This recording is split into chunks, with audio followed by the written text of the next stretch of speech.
Bonjour YouTube et bienvenue sur ABC Vlogmas. Aujourd'hui, la lettre N comme No Show.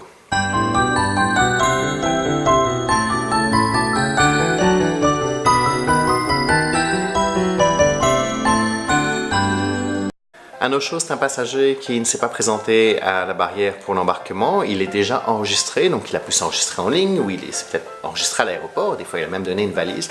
Et malheureusement, on l'a pagé, on a fait des annonces, on a essayé de trouver, mais on ne sait pas où est-ce qu'il est.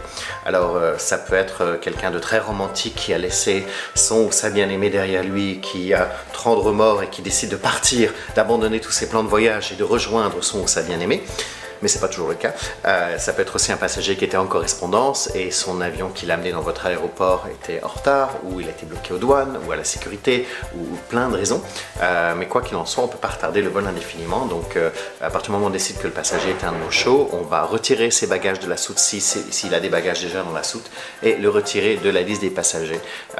Si le passager est en retard parce que c'est pas présenté de son choix, pas parce qu'il avait une correspondance de manquer, dans ce cas-là, en général, il n'est pas éligible pour un remboursement. Mais on a des moyens d'essayer de traquer un petit peu où sont les passagers avant de le retirer de la liste des passagers. Dans beaucoup d'aéroports maintenant, on scanne votre carte d'embarquement à plusieurs points de contrôle au niveau de l'enregistrement, à la sécurité, si vous êtes dans un lounge. Donc, on est capable de savoir où est-ce que vous avez été pour la dernière fois et essayer de faire des recherches plus dans cet endroit-là. Mais au bout d'un moment, si vous n'êtes pas là, l'avion va partir.